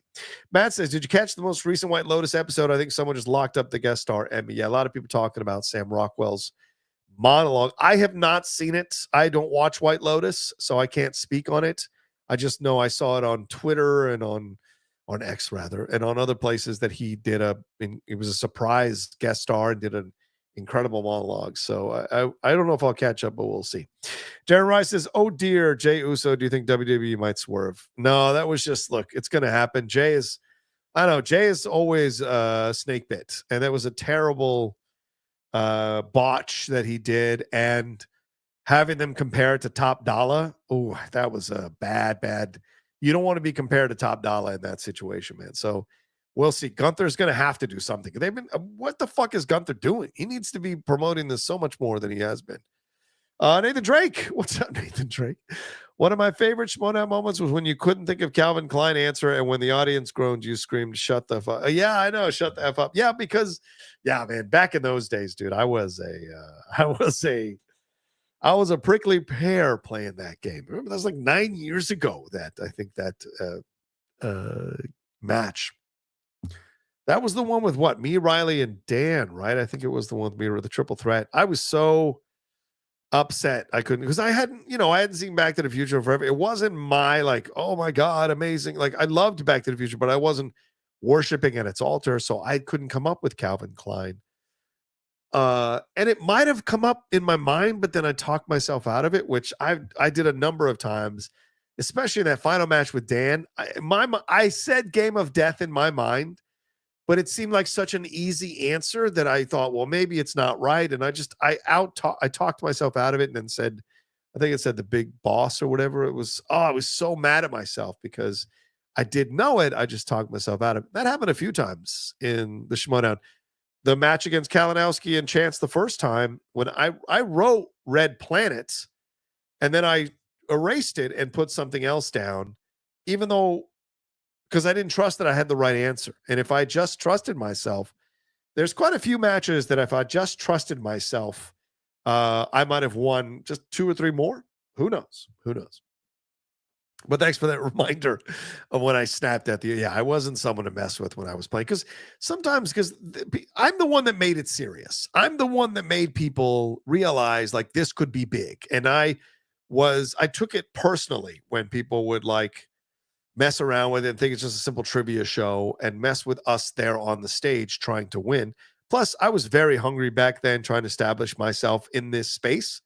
And other people who were there had already been established or didn't take it that seriously. So I got upset that day and yelled at them to shut the F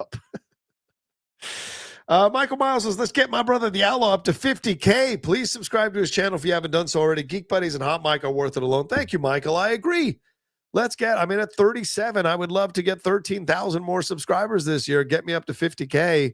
And then marching towards 100K, I would love it. It means I would get more interviews. I would get into junkets more. I would get more people to come on to the channel to be guests. Be a lot of fun to be able to do that. So the focus is really on doing that. I'm going to start doing shorts. One of my patrons and someone who supported the Outlaw Nation for a long time, he has offered to help me do shorts and do the shorts for me, which I really appreciate. And eventually could do more going to do reactions. I'm going to learn to edit my own reactions. So I'll be doing more reactions on the channel. So there's going to be more content coming. There's a lot of work that's going to have to go into it. So that's the focus. But thank you, Michael Miles. And you can go and subscribe at my channel, youtube.com/John Rocha says, for that content there. Thank you, Michael. You're the best. Nathan Drinks, I think Gal will be the weakest part of Snow White. Yes, a lot of the reviews, if you notice, are not even mentioning Gal. They're mentioning Rachel, but they're not mentioning Gal at all. So that to me speaks volumes on in my mind. Simon Section says, John, missed my super chat. What are your thoughts on the District 9 director who may be doing a Starship Troopers reimagining film? Oh, yes, Neil Blomkamp coming in to do a reimagining of Starship Troopers. I think this is a good director and a good property that both need each other right now. Like Starship Troopers, the original, a lot of people talk about how much they love the Paul Verhoeven film and its social commentary or commentary on society, which I've never quite bought, to be honest with you, because it's not that good of a film. But I know people love it, so I'm not trying to shit on any of you who love it. I know you love it. It's never been my film. But Neil Blomkamp coming in, who has a very spotty record as a director since District 9, I think is a good situation. You've got a director who's hungry and needs to get a hit. You've got a property and franchise that needs a good point of view. Blomkamp has an incredible amount of artistry. So what is he going to create here? So for me personally, I think this is a great idea to have them come together and do a version of Starship Troopers. And if it's going to be a societal commentary, I mean, our society is a damn powder keg right now. So why not use what's going on in our worlds right now as part of the motivation to create a commentary on our society, what's going on in the divisions and the anger and the frustration. By the way, for those of you, and speaking of which, for those of you who aren't watching, there's on Max, they just dropped 2 episodes of the Karen Reed story. I had no idea what this was all about. The Lady Outlaw and I watched like a minute into a trailer for this new series, and we're hooked because we love this true crime stuff. And we watched the first 2 episodes, and watching the first 2 episodes, even within that story, you can see the division of people who are on one side versus another, and hearing about how friends don't talk to each other anymore because some people are on Karen Reed's side, some people are on the side of the Boston police force. It is a fascinating commentary in our society as well. Even within that story, there's division within our society in such strong ways, So, Starship Troopers are definitely do a commentary on that. Nathan Drake said, what's going on with Russo's post Endgame? I mean, yeah, I don't know, man. Like I said, the Electric State thing, a lot of people say it's terrible. A lot of my friends are texting me wondering if I've seen this trash heap. I have not, so I will at some point be watching it, probably tomorrow or maybe later today, depending on time before I go see Snow White. But the Russos, yeah, I don't understand. These interviews are so weird. Blaming Harvey Weinstein for the mainstream issues of it's just so dumb. It's like so dumb. You just don't understand what their point of views on this. The AI comments were ridiculous, and these are the guys that just have just a weird point of view. And I just wonder in the end what it's all going to lead to. And now you have to. I mean, like, look, if these Secret Wars, if these Avengers films come out and they're not that good, man, are we going to be in some trouble in the Marvel Universe? Because, I mean, this is supposed to be the new beginning of the Marvel Universe. And if the Russo brothers and McFeely, if they blow this thing, man, oh, man, where does it go? And you damage RDJ coming back as well. So, yeah, a lot of questions, bro. A lot of questions. Nathan Drake says also, Urban as Johnny Cage is such a miscast, in my opinion. Yeah, probably because he's a little older. Yeah, but they wanted a name to attach to it, and they can sell it on him because of The Boys, and Hiroyuki Sanada for Shogun. So, yeah. Andre Kravolka says, season finale of Severance is Friday. What do you think of the season? I don't watch Severance, Andrew. I'm sorry. I probably should catch up. Maybe on Thursday I'll watch the first season, try to catch. But I did want to do my reaction, so I may want to do, maybe that's where I do my reaction, season 2 of Severance, and then, the finale, what have you. So, yeah, maybe that's how I'll go with that. So we'll see. But thank you, Andrew. And I hear people are loving it. Yeah, people have all kinds of theories on Severance. Andre says, you saying that Shimoda match was 9 years ago makes my old bones hurt. Why does time fly? Yeah, bro. Yeah, bro. Sorry, Andre. That was 9 years ago that we were doing that. We've all gone in such different directions. I mean, the Shimoda, what was the last? I mean, didn't it shut down 5 years ago? Wasn't it last Schmoedown match? Wasn't it Dan and Sam going at it? The movie Trivia Schmoedown League ended in 2022, so the last match was likely the final match, which featured Makuga versus Riley. I don't think that's correct, right? Yeah, the end of the Schmoedown was October 1st of 2022. Yeah, that's what it was. There. So, yeah, that was 3 years ago, y'all. 3 years ago. So, yeah. Feel old, get old. Hollywood Rule says Geek Buddies is must-view appointment television. Thank you, Hollywood. Yeah, I'm very proud of that show. Me and my two friends we've grown up since the 90s at Florida State, and Michael Vogel is a animation writer and showrunner. He's been executive producer of My Little Pony films and written quite a few episodes of My Little Pony as well, the most recent version. And he's does a lot with animation. He was a showrunner for Spectacular Spider-Man, the one with Josh Keaton voicing Spider-Man. So he's been in the boardrooms. He gives a unique perspective. He's not just a talking head pundit like most of us are on the outside. He's been in those boardrooms. He's been in those meetings. He's had those conversations. He brings a unique perspective to how we look at things from the outside. And Shannon is an actor and voiceover a performer and writer of animation stuff as well, and writing feature film scripts that he enjoys. So like we all have different things we bring to the table, and we work together as old friends, and we work together as people who comment on the industry. So I highly recommend you all checking out Geek Buddies there on my channel, because it's a show I'm very, very proud of. That and Hot Mike and Jedi Way, very proud of these shows. Thank you, bud.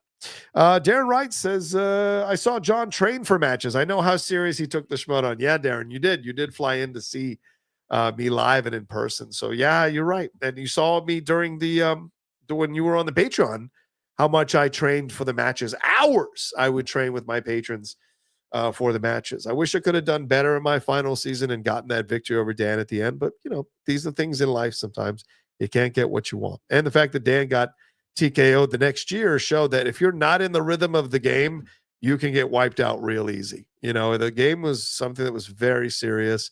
And I hadn't done a match in months, and I went in there and Dan wiped the floor with me, who had been consistently doing matches, and then the reverse happened the year afterwards when Sam wiped the floor with with Dan, because Sam had been doing matches and Dan had been kind of away from it. So that's the game, man. It's the game. I still hope one day we can do a triple threat with me, Sam, and Dan down the road. But I know Bibiani would be upset if we didn't include him. So maybe Bibs down the road. And Ethan, I guess. So it would have to be a 5-way, right? And yeah, and of course, Marissa. I think Marissa would have to be involved, I think, too. Unheard Sirens Incorporated. Remy says, John, totally disagree about the Cena promo. It was pure cinema. Keep in mind, Cena turning heel never would have happened 10 years ago under Vince. Yes, but that doesn't mean it should happen now and that it was good now, because there's all the things he's complaining about are not happening now. They happened 10 years ago. So just because it didn't happen under Vince doesn't mean it should happen now, because the situation is not the same as it was 10 years ago. Cena sucks now is done out of affection, just like Kurt Angle's thing when he comes out. Kurt Angle sucks, the same thing. It's all done out of affection for these, and nostalgic affection for these wrestlers. And so it's not. So all the stuff he was talking about last night was stuff from 10 years ago. So to me, it wasn't cinema. To me, it was, well, how can I say this? It was cinema if you have an actor come back to play a role that he is too old to play anymore and still grasping on to having played the role years ago. It just wouldn't have the same kind of resonance. And that's what it feels like to me when I watch the Cena stuff. But again, you have every right to your opinion. If it worked for you, shout out to you. If you thought it was pure cinema, I'm not going to argue. You liked it, you enjoyed it, you thought it was pure cinema. And as I said, the crowd was into it. And so I may not have liked the promo, but the crowd itself was just responding to it in massive ways, creating their own chants, going back and forth with Cena. So he had the crowd in the palm of his hand. So it was an effective promo, even though it wasn't maybe my favorite promo from him. And I like Cena's promos for the most part. Hollywood Rule says, have you watched Bad Monkey on Apple TV with Vince Vaughn? Yes, I have. I loved Bad Monkey. That was a very enjoyable watch. I'm glad they've greenlit a season 2. I thought Vince was great on the show. Michelle Monaghan was great on the show as well. I think Lashana Lynch was on the show and what happened with her. But yeah, I really enjoyed that show. If you guys are looking for a new show to get into, Bad Monkey is really good. And it's not just Vince Vaughn being Vince Vaughn. There's a lot more going on here in the show that I think is great to watch. And certainly having that dude from SNL being kind of a side antagonist throughout the whole season was great as well. Darren Rice says, would love you to do a reaction to that video you did to announce your channel to see how you feel you've got to where you are now. Oh my God. Wait, a reaction to my, what was that? A 31 minute? I don't even know how long that, that first video was. I mean, it's not a bad idea actually, Darren. It could be fun to kind of, because I was the champion. I had the belt on, the Shimoda belt on. So yeah, it could be interesting to see me reacting to all the stuff that I said back then. Yeah, I don't know. Could be fun. Maybe for the patrons. Maybe for the patrons of my channels. I have a Patreon, patreon.com/John Rocha. If anybody wants to support what we're doing there on the Outlaw Nation. Gopal says, I had Metroplex and Blaster as a kid and thought they were awesome, but hated that Blaster didn't come with any cassettes. Yeah, good point. Yeah, that was the one thing they didn't give you extra in the Blaster situation. But that's great that you had Metroplex and Blaster. That's awesome. Gopal also asked, did you watch Centurions back in the day? I don't remember watching Centurions, so I might have watched it, but I don't remember it. Centurions. Let me see here. Oh, no, I do remember this one. Yeah. Oh, yeah. Centurions. Right.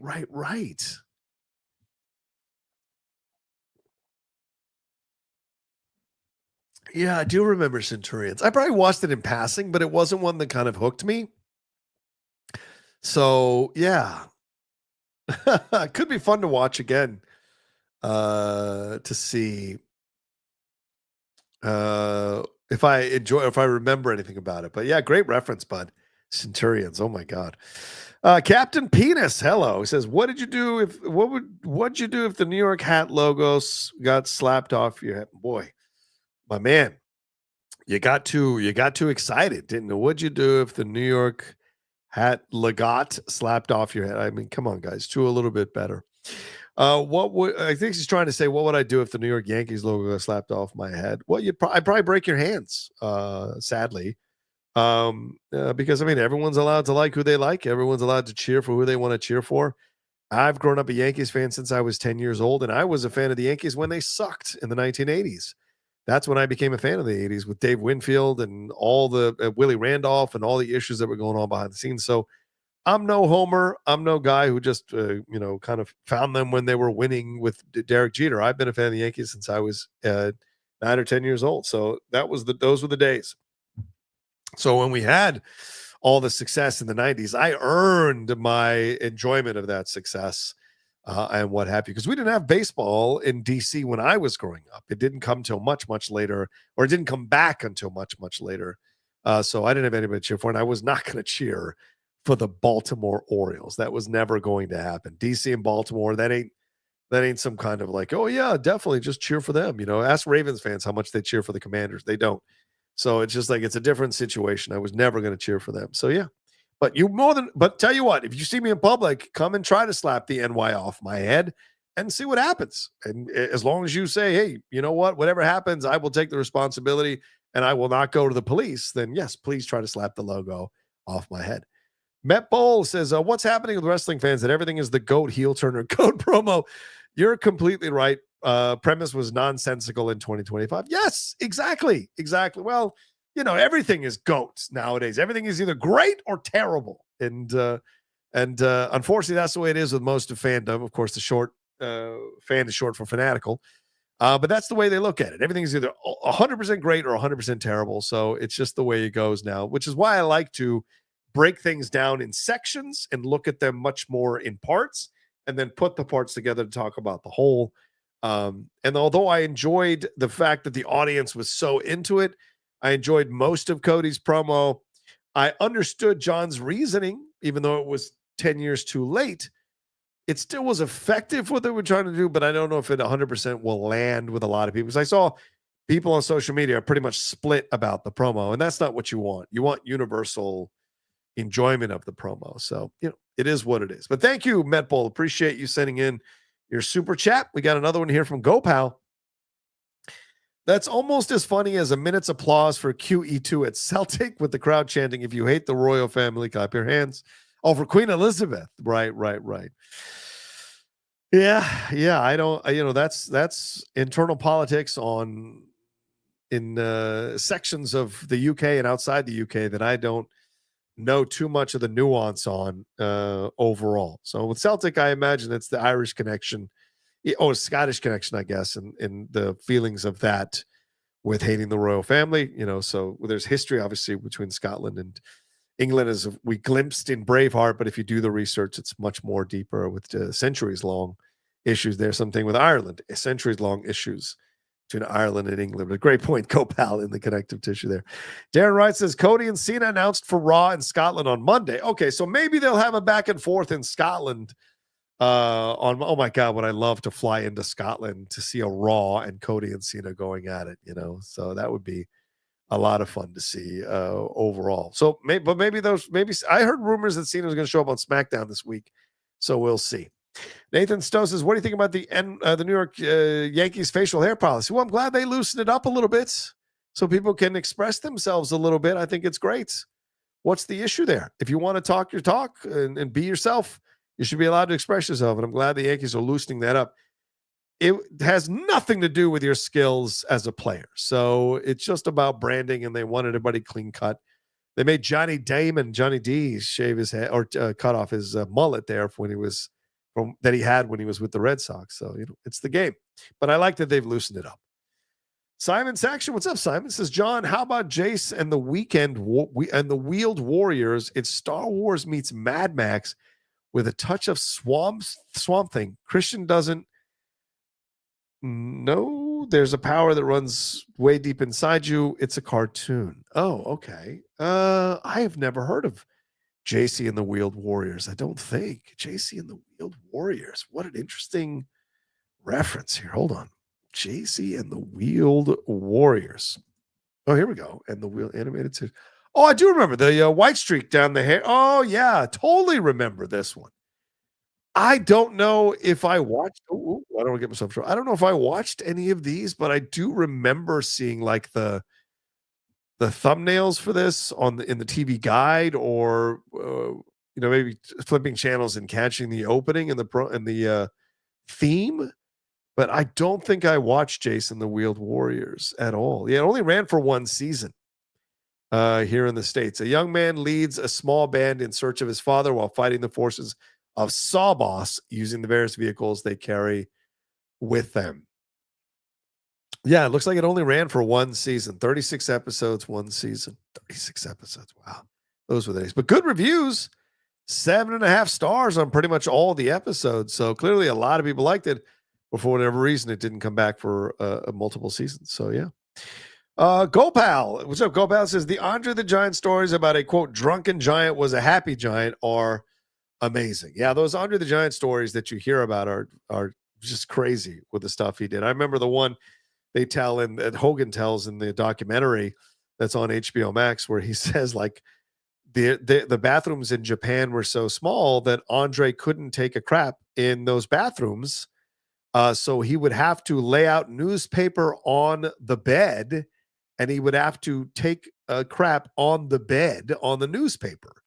I don't know how he physically did that. It seems insane to me, but he would sometimes call Hogan down to look at the amount of crap he just deposited on the newspaper on his bed, which is, man, that's a level of man hanging out that I never want to get to and never want to have in my life. So that's a wrestler's thing for sure, because they put each other through some crazy stuff overall there as wrestlers. All right, that's the last super chat. Thank you all so much for hanging out tonight. Today I should wrap it up here. We're about 5 minutes away from 2 hours, so I should get on out of here. 41 super chats, not 61, but at least we got to 41. So thank you all so much for sending in your support and your love for me sitting in for Kristian Harloff today on the Kristian Harloff Show on the Kristian Harloff channel. Can I say that more? Can I say his name more often than more times there in that sentence? So I appreciate it madly. Please remember my channel, youtube.com/John Rocha Says. Head on over there. I guarantee you there's some fun content for whatever you're into. The Geek Buddies are great. They're always taking the piss out of me. And then the Hot Mic, Jeff and I are always having fun agreeing or battling on these topics. The Jedi Way is a nice, relaxed exploration of Star Wars. We just did a recent episode with me and Kevin Smets exploring all the recent comments from Tony Gilroy for Andor Season 2. Also the Underworld series, and talk about Watto and that cameo of George Lucas. And Laura Kelly usually joins us, but she couldn't make the show because she was dealing with some minor surgery. But usually there's the three of us doing the Jedi way. Then, of course, my stuff, doing my reactions and my reviews that are there on the channel as well for you all to enjoy. So that's everything going on in the world of the Outlaw Nation. Head on over there, youtube.com/John Rocha Says. Shorts are coming, reels are coming, all that stuff's coming here from me on the channel. You can also follow me at The Rocha Says on Twitter, Instagram, TikTok, and Blue Sky. And thanks again, everybody, for hanging out today. Appreciate it madly. I'm sure Kristian will be back tomorrow for new shows for the rest of the week. I look for Capes of Cowls on Friday, and I think Steph and Mike come back tomorrow, and I don't know what he does on Thursdays, but that's the channel with all this stuff. So I'll leave you with this before I go, but take care. Have a great time. Love you. Have a great rest of your day. Go see a movie if you can, and look for my out-of-theater reaction for Snow White dropping on my channel tonight if I stay for the screening. And I'll talk to you next time with another brand new episode of the Kristian Harloff Show. Take care. Until then. Mustard.